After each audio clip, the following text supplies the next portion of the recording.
हवाई जहाज जब हवा में उड़ता है तो कुछ दिखबे नहीं करता, ओकरा थोड़े पता है कि पटना कहाँ है। तो पायलट अगर यहाँ होगा तो पहले बन बना के भागेगा हेकरा, और उसके बाद कहेगा कि चलो। तो पायलट को, पानी वाली जहाज वाले को, मिसाइल को, चूंकि बिल्डिंग बनी है, पहाड़ है, ये है वो है, इंजीनियर सब गजब दिमाग लगाया, ना उसको सीधा बताया ना बाया ना कुछ, बस ही बताया दोनों मिलना चाहिए। अगर 2-3 गो लाल दिख गया मैंने लड़ेगा, पहले ही लड़ेगा, उठा उठा उठा तो निशा और उठा।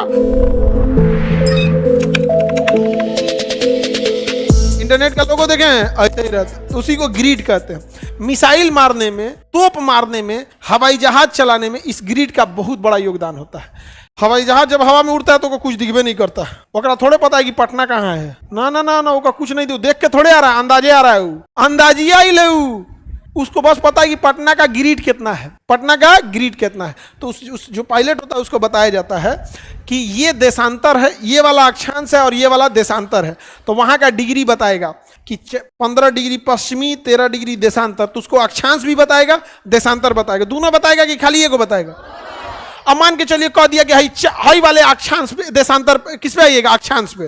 तो भैया ये अक्षांश में यहां भी आ सकता है, यहां भी आ सकता है, यहां भी आ सकता है। तो पायलट गरियाएगा, पहले कहेगा रे चोट्टा ये अक्षांशवा पे कहवा, तो कहेगा ए भैया हम देशांतर देना भुला गए थे, लीजिए यहाँ पे 15 डिग्री वाला पे। तो अच्छा हाई वाला है, कौन वाला, हाई वाला। तो पायलट अगर यहाँ होगा तो पहले बन बना के भागेगा हेकरा पे, और के बाद कहेगा कि चलो ई रेखा पे तो चल है, अब एकरा से जाके यहाँ मिल जाते हैं। तो पायलट को, पानी वाली जहाज वाले को, मिसाइल को, तोप को, जितना भी प्रोजेक्टाइल है हवा में जा रहा है, उसको अक्षांश भी बताना है, देशांतर। एक को बता देंगे तो गरियाएगा। मान के चलिए उसको कह दीजिए कि आप 15 डिग्री पश्चिमी देशांतर पे उड़ो, तो कहेगा रे बैला ये 15 डिग्री हिया से शुरू हो रहा है, हिया तक जा रहा है, कौने अक्षांशवा तो बोल। तो कहेगा नहीं 0 डिग्री यहाँ पे। तो कहेगा ठीक है 15 डिग्री देशांतर और 0 डिग्री अक्षांश, यहाँ आ जाएगा। समझ आएगा। तो दोनों देना है, क्या करना है, दोनों।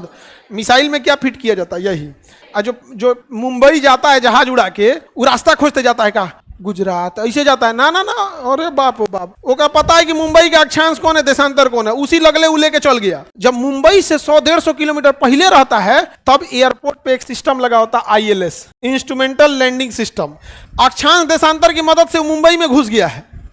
लेकिन अब मुंबई में चूंकि बिल्डिंग बनी है, पहाड़ है, ये है वो है, कितना ऊंचाई रखना है, ज्यादा ऊंचाई हो गया तो एयरपोर्ट हिल जाएगा, कम हो गया तो पहले ही थुथुर लड़ा लेगा, दाहिने आ गया तो दूसर बिल्डिंग पे चढ़ जाएगा, बाएं आ गया तो पार्किंग में जो जहाज खड़ा थी तोना पे कचारते उतर जाएगा, कह गया भाई तनी गलती हो गई तनी चला लोगे ने। तो भैया अक्षांश देशांतर तो मुंबई तक लेके चलाएगा, लेकिन जो पिन पॉइंट एक्यूरेसी है वो अक्षांश देशांतर से तो कैसे मैनेज होंगे। अक्षांश देशांतर तो आपका एरिया बता देगा कि आप मुंबई में आ गए हैं, ऊपर हैं कि नीचे हैं ये थोड़े बता पाएगा, दाहिने हैं कि बाएं हैं ये थोड़े बताए। इसके लिए ILS, तो ILS कहेगा 40 किलोमीटर 50 किलोमीटर दूर। वो ILS पे डिपेंड है कि कितना जगह उसको अवेलेबल है। पटना में तो है नहीं है, छोटका है ILS, बड़का कैट 3 होता है वो नहीं है, कैट 3 नहीं है, कैट 3 कोहरा में भी उतार देता है, यहाँ नहीं है, इसलिए कोहरा में ही भाग जाता है, मध्य प्रदेश झारखंड चल जाएगा कोहरा में, कहता यहाँ ना उतर तो समझना गया कि नहीं गया।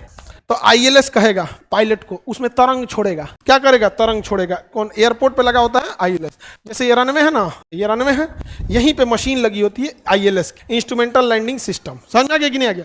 ये यहाँ से वेब छोड़ता है, ये क्या छोड़ता है, वेब। एक वो छोड़ेगा ऐसे वेब, ये वेब छोड़ता है ऐसे, और एक दूसरा वेब छोड़ेगा ऐसे। समझा गया। और जहाज के अंदर ऑटोमेटिक सिस्टम लगाता है। जहाज में ये पहले से सिस्टम है कि तुमको दोनों वेब को टच करते हुए आना है। और अगर जहाज में केवल ये वाला वेब जाएगा, मान के चलो इसको 90 डिग्री के 90 हर्ट्ज की फ्रीक्वेंसी पे भेज दिया सपोज, इसको 140 डिग्री के 140 हर्ट्ज की फ्रीक्वेंसी पे भेजा, तो जहाज के अंदर फिक्स है कि आपको दोनों मिलना चाहिए। देखो वो एक्चुअल में जहाज को रास्ता नहीं दिखा रहा है, वो कह रहा है कि अगर केवल एक फ्रीक्वेंसी मिलेगा तो 90 वाला मिलेगा तो समझ लो दाहिने चल गए हो, 140 वाला मिलेगा समझ लो बाएं चल गए हो, और दोनों मिल रहा है तो मतलब बीच में हो। तो जहाजिया में सेंसर लगल होता है, वो देख लेगा 90 बाएं बाएं बाएं बाएं 140 कह रहे हेल गए ज्यादा कम कम, बस दोनों मिला, हाँ बस पायलट सीधे सीधे सीधे एकदम लेके चल जाएगा। यहाँ पे कुछ उसमें दाहिने बाएं बताता है।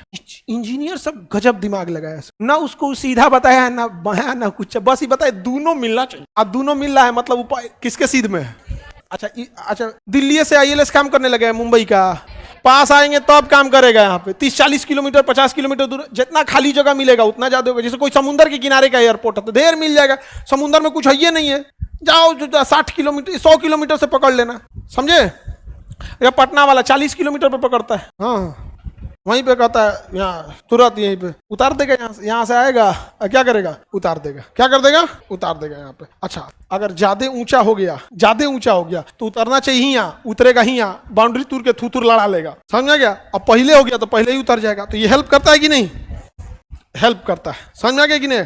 और यहाँ रनवे पे पायलट को एक क्रॉस चेक करने के लिए कि मशीन कहीं गड़बड़ ना दे दे तो यहाँ एक लाइट लगा देता है। पायलट को क्या करता है, लाइट लगा देता है, और इस लाइट में ना दूगो लाल और दूगो उज्जर जलते रहता है, दूगो लाल और दूगो उज्जर जलेगा, दूगो लाल जलता है दूगो उज्जर जलता है। तो पायलट जब उतरता है तो उसको दूगो लाल और दूगो उज्जर दिखना चाहिए, मतलब ठीक है। अगर 3 गो लाल दिखने लगा तो समझ जाएगा अरे आप भैया जहाजिया ढेर नीचे आ गया है, और 3 गो उज्जर दिखने लगा तो समझ जाएगा जहाजिया ढेर ऊपर चल गया है। 2 गो कितना, 2 गो क्या दिखना चाहिए, लाल, और 2 गो कितना दिखना चाहिए, सफेद।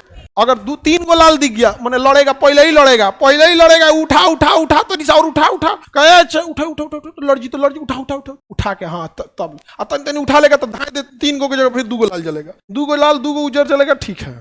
3 गो उजर चलने लगा तो ज्यादा ऊंचा है वो पर उतर तो समझ गया। इसको पापी लाइट बोला जाता है, पापी लाइट बोला जाता है इसको।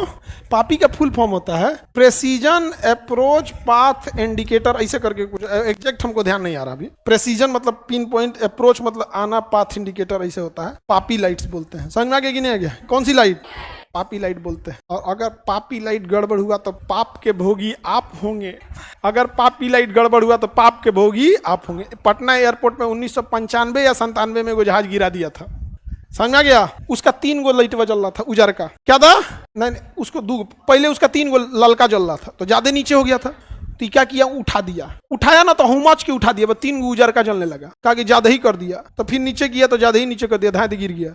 वीडियो गेम खेल रहा है चिड़ियाघर में गिर गया था। और बहुत दुख है इस बात को कहते वक्त, 1997-95 की बात है, एग्जैक्ट डेट हमको अभी याद नहीं है, लेकिन उसमें एयरपोर्ट अथॉरिटी ने एक रिपोर्ट लगाई थी कि इसमें हम कुछ लोगों की जान बचा सकते थे, लेकिन लोगों की भीड़ लग गई तो एम्बुलेंस फंस गया, ये फायर ब्रिगेड फंस गया था। तो हम एक पुराना रिपोर्ट पढ़ रहे थे जिसमें ये भी था, और हकीकत है किसी के घर में आग लगेगा ना, भर सड़क पर जाम लग जाएगा, फायर ब्रिगेड की गाड़ी हॉर्न मारेगी, हट रहे हम बुझाई तो। पापी लाइट बोलते हैं प्रेसिजन अप्रोच पाथ इंडिकेटर,